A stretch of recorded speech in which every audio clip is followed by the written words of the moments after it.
अष्टकादि श्राद्धों के विधायक स्मार्त वाक्य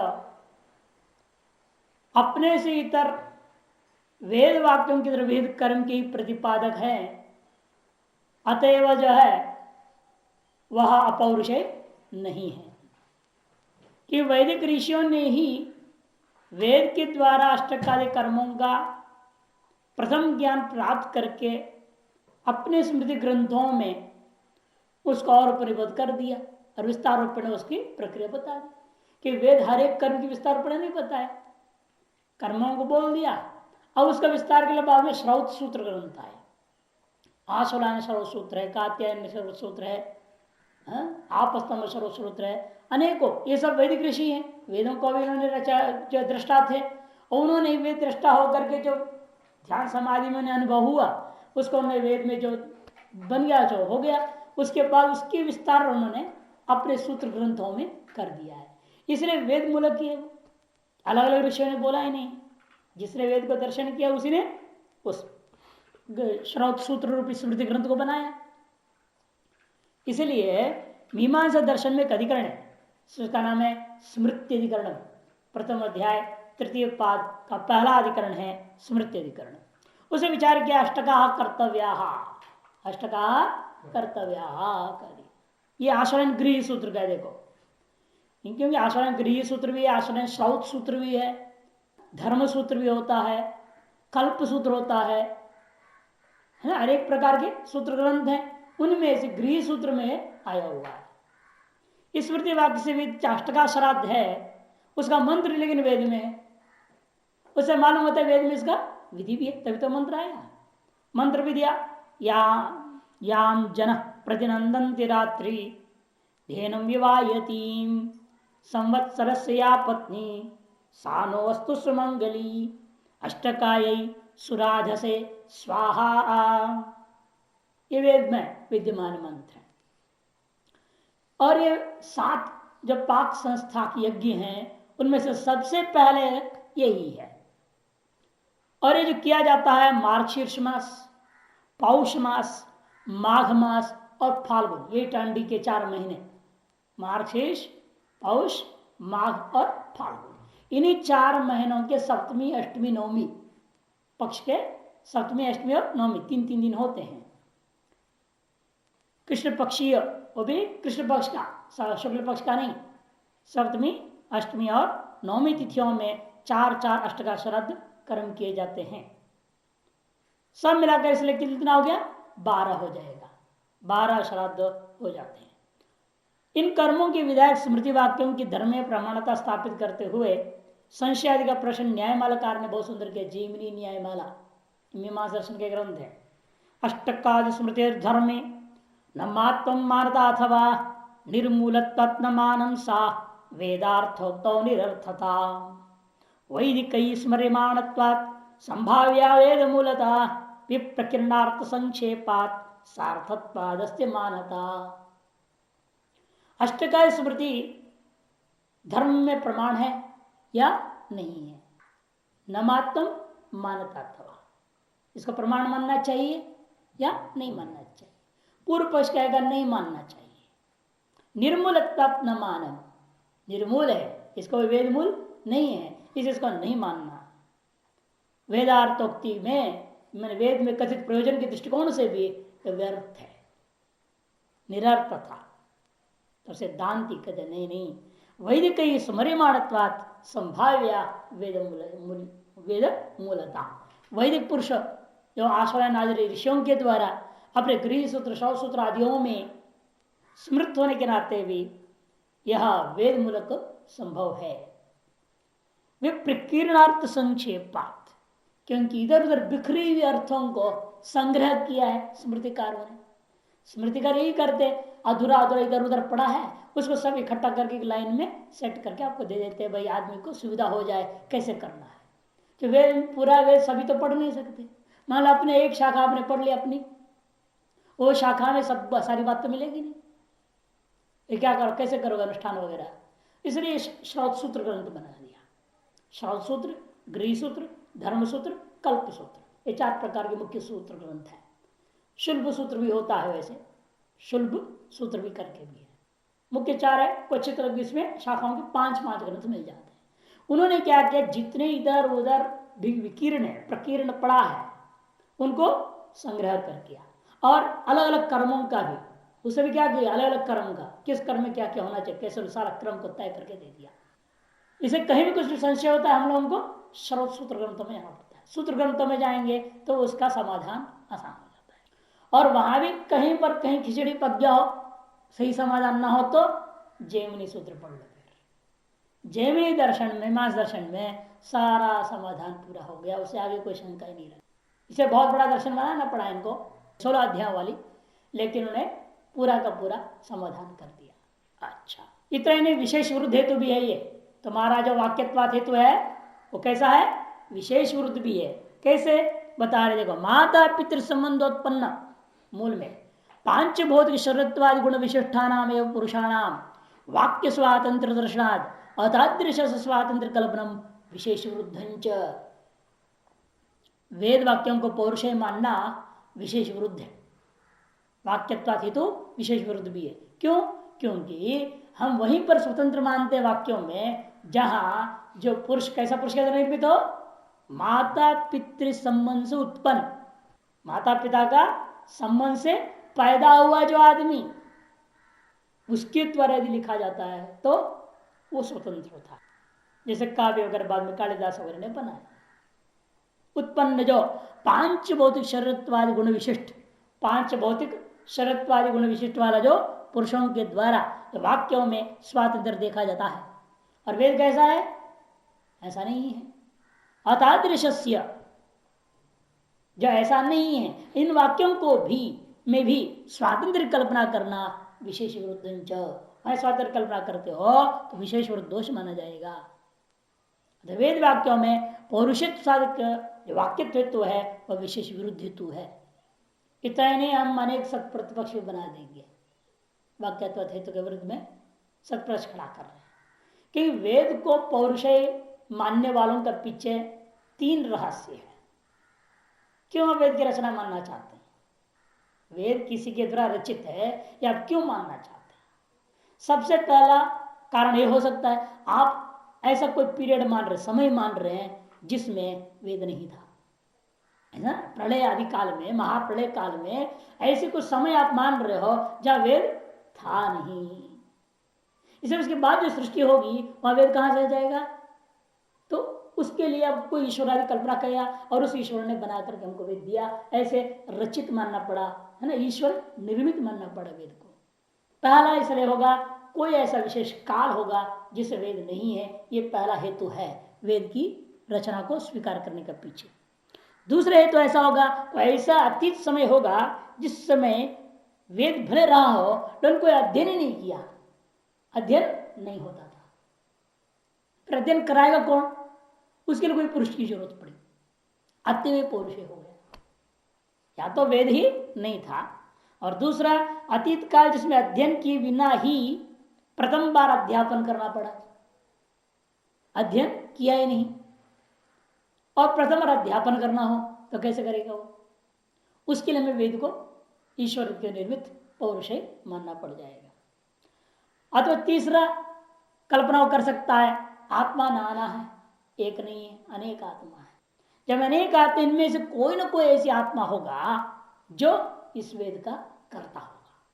कोई ना कोई एक आत्मा है जो वेद का करता है, अनंत आत्मा है ही है, इनमें से कोई ना कोई ऐसी आत्मा है जो वेद का करता है। ये 3 कल्पना करते हैं, इन तीनों का खंडन कर दो तो पौरुषेय तो अपने आप समाप्त हो गया। हमें सिद्ध करना पड़ेगा ऐसे कोई काल ही नहीं है जिसे वेद नहीं होता, और ऐसे कोई पुरुष नहीं संसार में जो अध्ययन की बिना अध्यापन कराता हो। है कोई जो कभी किसी गुरु आदि से पढ़ा ही नहीं और पढ़ाने लग जाए शास्त्रों को? ऐसा होगा कहीं दुनिया में? जन्मजात सर्वज्ञ, जन्म से ही सर्वज्ञ और पढ़ाने लग गया शास्त्रों को, कोई वेद के रचयिता मान लिया जाए, ऐसा भी नहीं है। और एक आत्मा ऐसा मानोगे, अनेक आत्माओं में से एक आत्मा वेद के रचयिता मानोगे तो हम कहेंगे उस आत्मा में आत्मत्व ही नहीं है, ऐसा सिद्ध कर देंगे कि एक में आत्मत्व नहीं होता। और अनेक आत्मा को वेद के रचयिता नहीं मान सकते आप कि अनेक आत्मा वाले जो जीव, अनेक जीव मिल करके वेद रचना करेगा, अलग अलग विचार होंगे, पर विरुद्ध विचार होगा, वेद सार खिचड़ी हो जाएगी, फिर वेद में कुछ भी प्रामाणिक बात ही नहीं रह जाएगा। क्योंकि देख ही रहे हैं आज के जमाने में क्या हो रहा है, एक बात बोलो तो दूसरा उसको तुरंत काटने को तैयार खड़ा रहता है। किसी भी विषय में, किसी भी विषय में हमने देखा ये तमाशा होता है। पूरा वेदांत पढ़ लिया विद्यार्थियों ने, एक बार ऐसी घटना हुई, विद्यार्थियों ने पूरा पढ़ लिया, पूरा ग्रुप पढ़ के खत्म हुआ, समापन का उन्होंने समारोह बनाने का निश्चय किया। समाप्त हुआ है, चलो आज पूजा करेंगे अंतिम दिन। तो पहले समय तय किया, चलो सब 50-50 रुपये डाल देंगे और जो है इकट्ठा करके ऐसे कोई चीज़ आश्रम को दान भी दे देंगे स्वामी जी को, और जो है सब मिल करके एक ही पूजा कर देंगे। तुरंत दूसरे लोग खड़े हो गए उन्हीं में से, नहीं ऐसा नहीं हो सकता, हम अपनी अलग पूजा करेंगे, हम अपनी अलग पूजा करें, हम अपनी अलग माला लाएंगे, हम अपनी अलग माला लाएंगे। सब लड़ाई हो गई, एकत्व को बुद्धि नहीं। अंत में 3-4 ग्रुप हो गए, अलग अलग ग्रुप अलग अलग ढंग से अपना, कोई कुछ किया कोई कुछ किया। एक मत किसी भी विषय, एक छोटा सा विषय, उसमें कोई बड़ा विषय तो है नहीं, वही आत्मा परमात्मा ब्रह्म का चिंतन तो है नहीं, साधारण बात थी, और उसमें ही एक मत नहीं हो पाए लौकिक बात में। तो आध्यात्मिक बात जो अत्यंत सूक्ष्म अत्यंत गूढ़ हो, उसके विषय में तो कहना ही क्या, एक मत कहां से हो जाएगा, असंभव है। इसे अनेक आत्माओं ने वेद रचना की तो कह नहीं सकते, एक कहना पड़ेगा, और एक आत्मा आत्मत्व नहीं रहेगा। कि नियम में जाति एक में नहीं होती, जब आत्मत्व नहीं है तो द्रव्यत्व नहीं है, सत्ता नहीं है, वो है ही नहीं, ये कहना पड़ेगा। इस तरह से 3 सत्प्रश्न हम पढ़ा करेंगे, ये सिद्ध करेंगे ऐसे कोई काल नहीं है जिसे वेद नहीं था। सबसे पहला अनुमान, विप्रतिपन्न कालो न वेद शून्य। पूर्व पक्षियों का विवादास्पद जो भी काल, प्रलय काल, जो भी नाम से कहें, वो नाम अपनी मर्जी, उनको जो रखना है रखें। जिसमें वेद नहीं बोल रहे हैं हम उसमें क्या सिद्ध करें, वेद है। विवादास्पद जो महाप्रलय रूपी काल है, वो काल कैसा है, वेद शून्यो न वेद शून्य। पूर्व पक्षी कहता है वेद शून्य, और हम कहेंगे न वेद शून्य। क्यों, कालत्वात् वर्तमान कालवत्, इसे वर्तमान काल आपका वेद शून्य ही क्या है। निकट भूत काल भी वेद शून्य नहीं था, निकट भविष्य काल में वेद शून्य नहीं रहेगा, क्योंकि हम अपने बच्चों को पढ़ा रहे हो, उनको पढ़ाएंगे, हमें विश्वास है। फिर कौन सा काल है जिसे वेद नहीं रहा, बताओ। कि भूतकाल से आया हुआ हमें परंपरा से प्राप्त है, इसलिए हम मानते भूतकाल से, भूतकाल में था, वर्तमान में है, और भविष्य में भी रहेगा। कि हम पढ़ा रहे हो, आगे पढ़ाते रहेंगे, परंपरा चलेगी, हमें विश्वास है। फिर जब भूत में है, वर्तमान में, भविष्य में रहने वाली चीज है, तो ऐसे कौन सा काल है जिसमें नहीं रहा, बताओ। क्या भूत वर्तमान भविष्य से अलग कोई काल होता है? इसीलिए ऐसे कोई काल ही नहीं है जिसे वेद नहीं रहा होगा, इसे सदातन है वेद स्थापित हुआ, संप्रतिपन्न कालवत। दूसरा उसका जो था, हो सकता है कोई ऐसा था कि वेद अध्ययन ही नहीं रहा हो, ऐसा नहीं है। विमताम वेदाध्ययनम परतंत्र अध्येत्रिकम, स्वतंत्र अध्येत्रिक नहीं है, पहले बिना पढ़े पढ़ाया कोई, उसको वेद रचित मान लूंगा, ऐसा भी हो सकता है। पूर्व पक्षी का कहे अनुमान कि इस वेद को ऐसा व्यक्ति ने पहली बार पढ़ाया जो कभी किसी से पढ़ा ही नहीं है, अर्थात गुरु अध्ययन पूर्व परंपरा से आया हुआ, नहीं तो अनादि नहीं रहा, उसने ही बनाया और सुना दिया, तो रचयिता स्थापित हो जाएगा। तब कहते नहीं, ऐसा हो नहीं सकता। ये वेद ऐसा, वेदाध्ययन कैसा है, परतंत्र धृत ही है। वेदाध्ययनत्वात् संप्रतिपन्न अध्ययन, वेदाध्ययन होने से आजकल के वेदाध्ययन के समान।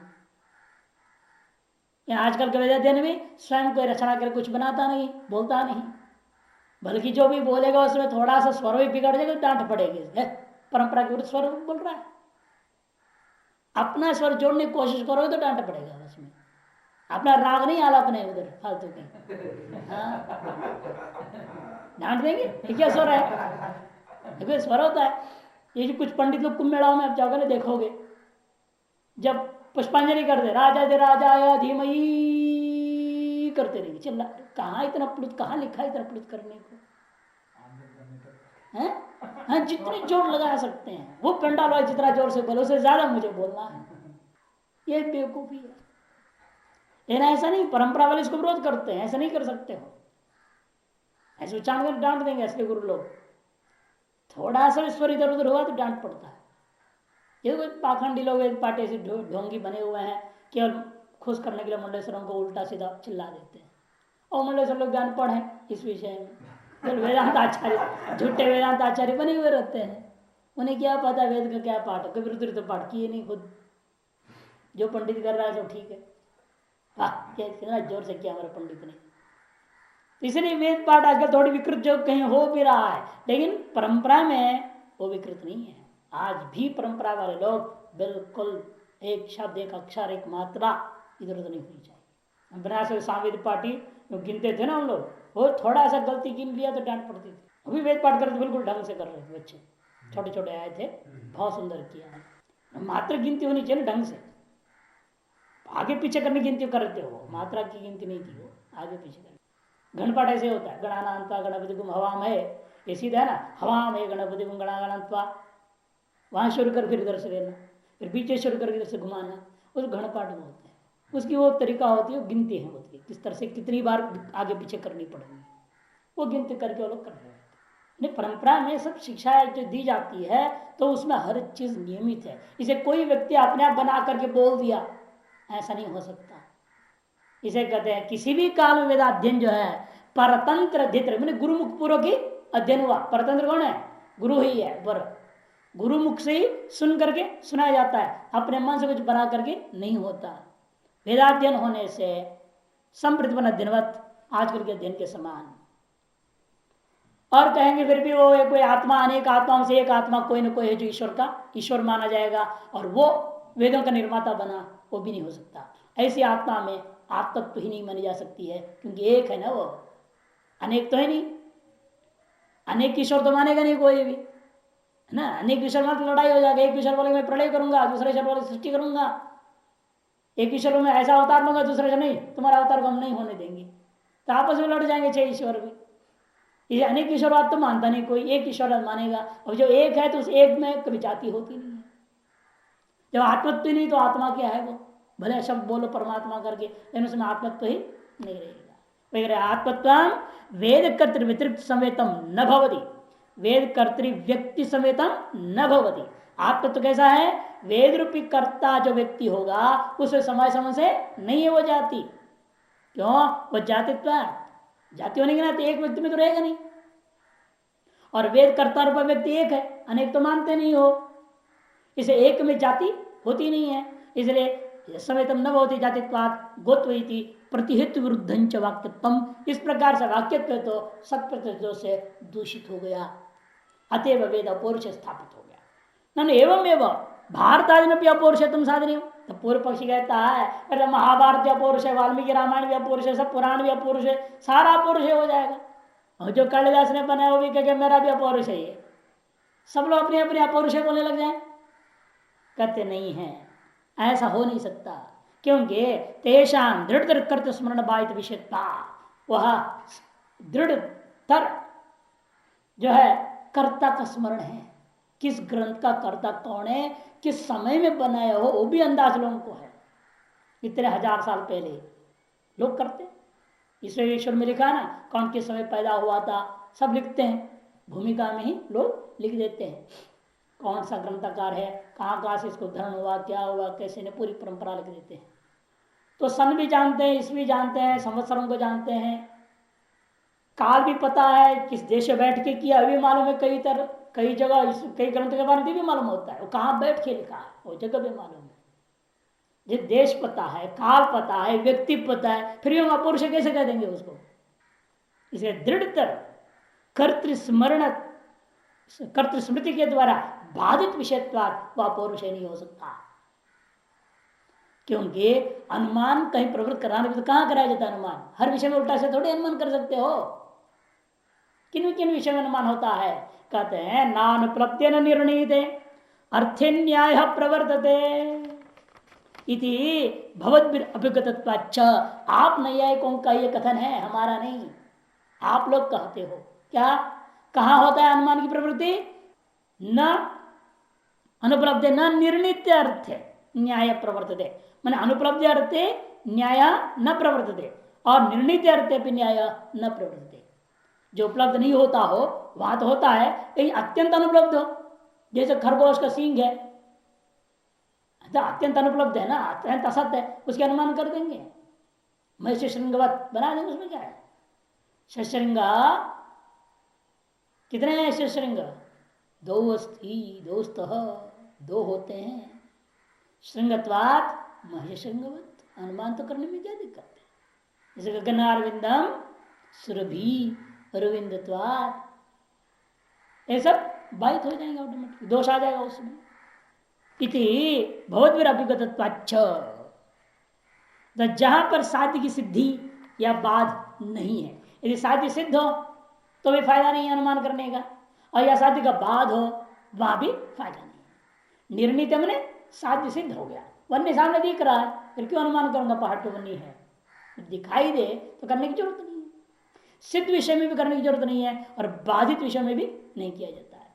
अन्य प्रमाणों से मालूम है कि भाई ये विषय बाधित हो गया है, जैसे यहाँ पर रामायण है, वो उसका कर्ता कौन है ये मालूम है, जिस आते वह अपौरुषत्व बाधित हो चुका है, दृढ़तर कर्तृस्मरणादेव, ऐसे तो में अनुमान नहीं किया जाएगा।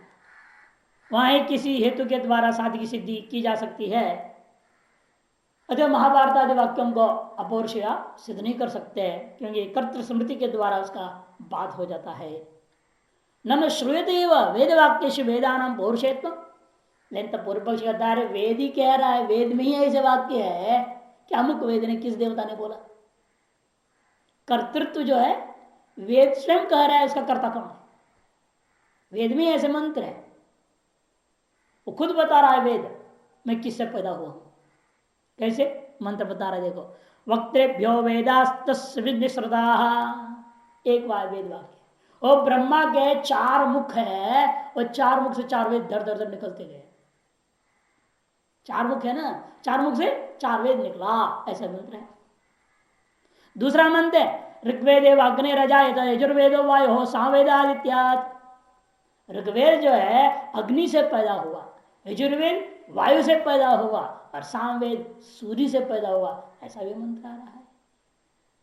पुरुष में भी आता है, तस्मात् यज्ञात् सर्वहुत रजः सामान्य यज्ञिरे, सर्वहुत यज्ञ, सर्वहुत यज्ञ से ऋग्वेद सामवेद आदि उत्पन्न हुए, ऐसा भी कह रहा है मंत्र। वेद के ही मंत्रों में वेदोत्पत्ति की कथन हुई है, तो कैसे कहते उत्पन्न नहीं है, वो नित्य है वो।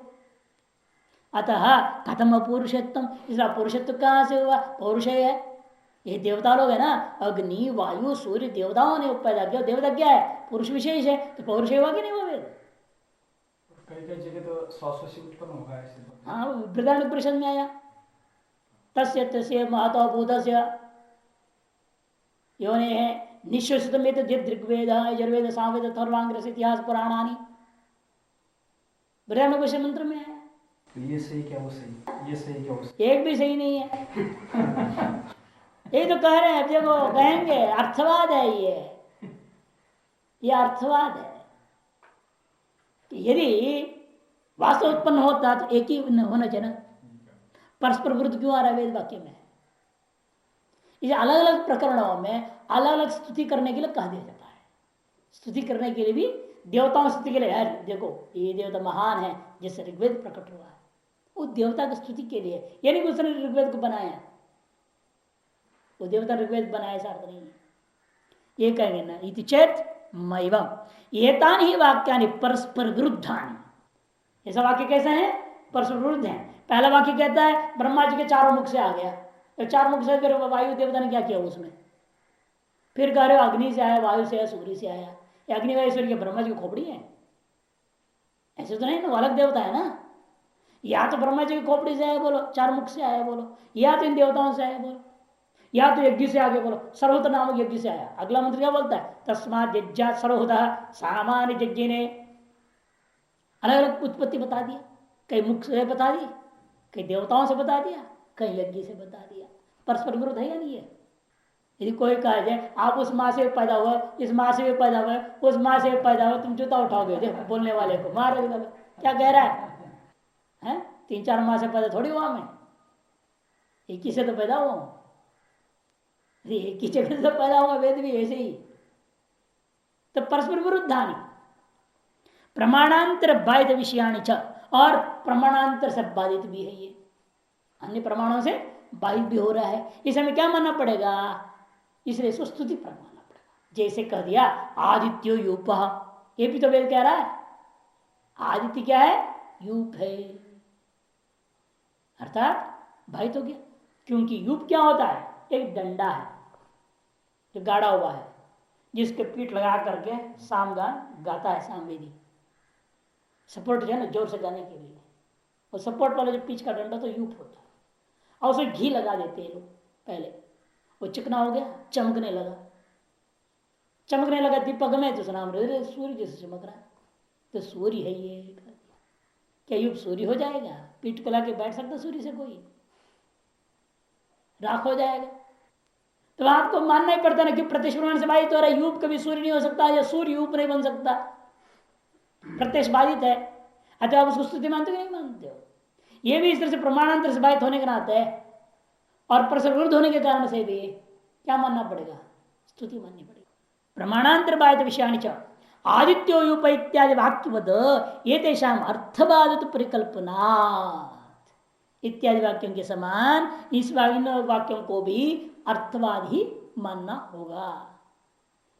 अगर फिर ये जो कठोर ऋषि ने बोला इसलिए काठक शाखा बोलते हैं ना, वाजसनी शाखा, अमुक शाखा, ऋषियों के नाम पर शाखा है, वेद की शाखा है, ये मानना पड़ेगा उस ऋषि ने बनाया होगा, इसे उस ऋषि के नाम से चल पड़ाओ। कहते ऐसा नहीं है। काठक का जो संज्ञाएं हैं वो क्यों हुई? इसे जैमिनी का अधिकरण है आख्या प्रवचनात्, जैमिनी सूत्र 1:1:30, 1:1:30। क्योंकि व्याकरण दृष्टिकोण से भी कठादि शब्द कैसे बनता है? कटचर काल लुक एक सूत्र, पाणिनीय सूत्र 4:3:107 पाणिनीय सूत्र है। अगला प्रश्न दिया है कठेन प्रोक्तम, कठ से प्रोक्त शाखा के अध्येताओं को कठाह ऐसे कहा जाता है, और कटचर का लुक से यहाँ सूत्र से प्रोक्तार्थ तक जो प्रत्यय था उसको लुक कर दिया गया। इस जो प्रकृष्ट अध्ययन कर दिया जिस शाखा को, उस नाम से उसका प्रसिद्धि हो गई। जैसे एक महात्मा था बनाया इसमें उत्तरकाशी में, वो लोग बोले गीता स्वामी, नाम उनका नाम गीतान्वी था नहीं, नाम रख दिया लोगों ने गीता स्वामी। एक और महात्मा हुआ सूत्रनाथ गिरी, उनका नाम लोग पंचदशी स्वामी बोलते थे। उन्होंने पंचदशी रचना तो की नहीं, सब जानते विद्यारण्य मुनि ने किया है। गीता के बारे में जानते सब, कृष्ण ने बोला था, व्यास ने महाभारत में जोड़ा है, महात्मा थोड़ी बनाया गीता, और उसका नाम गीता स्वामी रख दिया। इसलिए रख दिया क्योंकि वो जिंदगी भर गीता के अलावा दूसरा पढ़ाते ही, गीता ही पढ़ाना। कोई भी आया तो गीता पढ़ो, गीता में सब कुछ है, कुछ जाने की जरूरत नहीं, गीता पढ़ो, ऐसा बोलते थे। उपनिषद भी नहीं पढ़ा देते, बड़े विद्वान थे, लेकिन कहते क्या जरूरत है उपनिषद में जाने की, क्यों दिमाग लगा रहे हो, इसमें लगा, इससे मुक्ति हो जाएगा। इतनी दृढ़ विश्वास उनको उसमें था, आस्था थी, जिंदगी भर गीता पढ़ाते हैं। और पंचदशी में ऐसे ही है, जिंदगी भर पंचदशी पढ़ाते रहे। पंचदशी की हिंदी टीका उन्होंने बनाई, पंचदशी की पुस्तक छपा दिया, लोगों को फ्री में बांट देते महात्माओं को पंचदशी का पुस्तक, नाम उनको पंचदशी स्वामी। प्रकृष्ट वक्ता हो गया ना वो, उस विषय का ही निरंतर कथन करते, सारा जिंदगी दूसरा विषय को उठाया ही नहीं, पढ़ाया ही नहीं, कुछ नहीं। इसे क्या हो गया, वो ग्रंथ का नाम से उस व्यक्ति को बोल दिया जाता है, और कई व्यक्ति के नाम से ग्रंथ का नाम हो गया कि कठम ऋषि ने उस शाखा को जिंदगी भर पढ़ाया, इसलिए उस शाखा का नाम उस ऋषि के नाम पे हो गया, कठ शाखा बोल दी। और उसको पढ़ने वालों को भी क्या बोल देते हो आप व्याकरण के अनुसार? कठाहा, कौतुमाहा, उसी नाम से कह दिया जाता है। ये कौन है आदमी? यजुर्वेदी। अरे वो यजुर्वेदी कह दिया उसको, क्योंकि जिन यजुर्वेदी पढ़ता है इसलिए उसका नाम यजुर्वेदी कर दिया लोगों ने। और लोगों की टाइटल है चतुर्वेदी, द्विवेदी, त्रिवेदी। क्यों मना? वो उधर पढ़ते थे, परंपरा थी उनकी। और बाद में ऐसे भी हो गए जिनका 3 वेद का नाम भी पता नहीं, त्रिवेदी लिख रहे हैं, नाम तक पता नहीं है, त्रिवेदी लिख रहा बेटा। तो इसीलिए जो है कहते ये जो नामकरण है वो भी रचयिता होने से नामकरण नहीं है, प्रकृष्ट प्रवचनात्, प्रकृष्ट अध्ययन करने से, है ना। इसलिए सूत्र क्या किया, आख्या प्रवचनात्, प्रवचन कर देना प्रकृष्ट अध्ययन, मूल में बोल रहे देखो, प्रवचन विधि प्रकृष्ट अध्ययन उच्यते, काठकादि समाख्यान प्रवचन निमित्ता एवं, काठक इत्यादि जो संज्ञाएं हैं वो भी प्रवचन निमित्त के, और प्रवचन निमित्त का, प्रवचन का मतलब क्या, प्रकृष्ट अध्ययन निमित्त। कटप्रोक्त शाखा अध्यायी न कटा, कटप्रोक्त शाखाओं का अध्ययन करने वाले भी कठा नाम से कह दिया जाता है। तेषा नामनाय, और उनके तरफ पड़ा उस वेद का नाम काठकम इत्येतस्मिन् अर्थ है वही प्रत्यस्मरणाच, और इसी अर्थ में वहां पाणिनि ने वही प्रत्यय भी कर दिया, उनके द्वारा पढ़ा गया जो वेद है उस वेद का नाम क्या हो गया, काठक शाखा, काठकम इत्येतस्मिन् अर्थ है वही प्रतिस्मरणात् न कठादि नाम वेद वाक्य विषय प्रति स्वातंत्र अवगमयति। इसलिए व्याकरण के आधार पर भी कटादि महर्षियों को वेद वाक्य का रचितृत्व स्वतंत्रता नहीं मानी जा सकती है। अतः न वेद वाक्या नाम पुरुषानुप्रवेशाभावाद अप्रामाण्यगंधोपि, इसे वेद वाक्यों में पुरुष का किसी भी प्रकार से रचितृत्व संशोधितृत्व आदि किसी प्रकार की भी कर्तृत्व संबंध न होने के कारण से उस अप्रामाण्यता का लेश मात्र में संबंध नहीं हो सकता, अर्थात 100% प्रामाण्यता वेद में है। पुरुषकृता ही शब्द दोषा हास्यो, क्योंकि संसार में जो देखा गया है जो पुरुषकृत है उसे कुछ न कुछ कमी रह जाती है, दोषा हास्यो।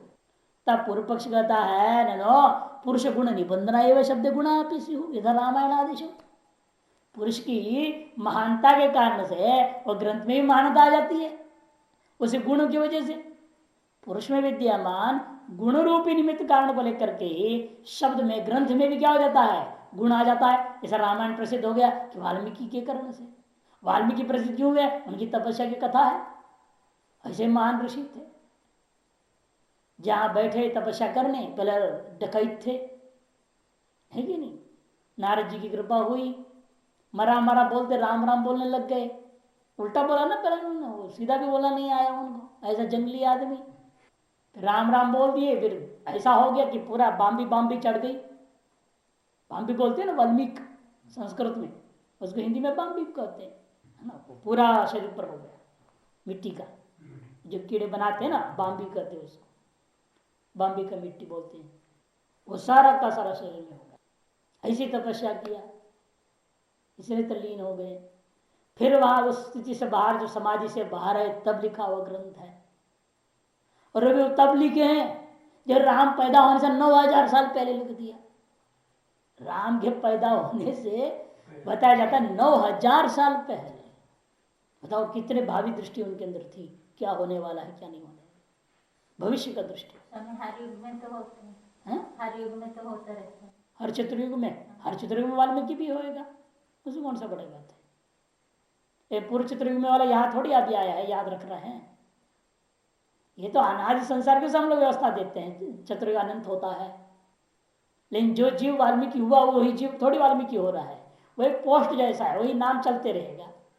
यानी अलग जीवात्मा ना, वो जीव तो मुक्त हो गया, और दूसरा जीव वो पोस्ट में आ गया, उसका वही नाम होगा, यही जरूरी नहीं है, उसका चतुर्युग के हिसाब से जैसी जरूरत है वैसा होगा।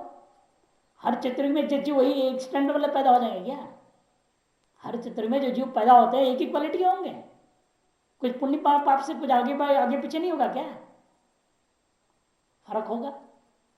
जैसा चतुर्युग में जैसे जीव पैदा होंगे उनको जैसा उपदेश की जरूरत है, जैसे ज्ञान की जरूरत है, जैसा कर्म उपासना की जरूरत है, वैसे ही उतने ही मात्र प्रकट होता है। वेद भी ऐसे ही, इसलिए पूरा वेद कभी मिलता ही नहीं, क्योंकि इस चतुर्युग में जो पैदा हुए हैं वो इस चतुर्युग में और इस कलयुग में जैसा हम लोग पैदा हो रहे हैं, हम लोगों के लिए जितनी जरूरत उतनी प्रकट हुआ, बाकी कहाँ है। जनसंख्या तो पूरी बोली जा रही है, 1180 शाखाएं हैं, अमृति कितनी है 400 शाखा, बाकी कहाँ गई 700 से ऊपर, कि उसके अधिकारी पैदा हुए नहीं इस चतुर्युग में, इसलिए वो प्रकट ही नहीं हुआ। एक जमाना था, एक यामल स्मृति आती, उसमें आया स्त्रियों को जन्म संस्कार होती थी, किसी चतुर्युग में होती होगी, ऋषि ने स्मृति कर बोला किसी जमाने में ऐसा होता था, लेकिन आज के चतुर्युग में नहीं है, इसलिए स्त्री शूद्राभ्याम निषेध कर दिया वेद में। इस चतुर्युग में पैदा होने वाली औरतें संध्या वंदन के अधिकारी नहीं, जन्म के अधिकारी नहीं, वैसे उनके अपना कर्म, उनके वासनाएं, उनके संस्कार, उनके शरीर, ये सारी चीज इस तरह की है जो इस कर्म के योग्य नहीं है। इसे निर्भर है किस चतुर्युग में कैसा जो पैदा होते हैं, उनकी क्वालिटी पर डिपेंड होता है उनके लिए क्या धर्मोपदेश की जरूरत है। उतनी वेद, उतनी स्मृतियां, उतनी रामायण, उतनी उसी हिसाब से रामायण बनेगा उसके लिए, उसी हिसाब से उनके लिए महाभारत बनेगा, वो कथाओं में अंतर हो जाएगा। वो उस ऋषि लोग जो पैदा होते हैं उस युग के आरंभ में, वो लोग पूरी भविष्य पैदा जीवों के दृष्टिकोण से रचना कर देते हैं। तो मुख्य पात्र तो वही होंगे, लेकिन प्रक्रिया फर्क हो जाएगा। पुरुषकृत ही शब्द दोषा रावणेश तस्मात् पुरुषाभावे पुरुष गुण से दूर अपासत्वाद अप्रामाण्य वेद वाक्या नाम तदवस्तु में चेत न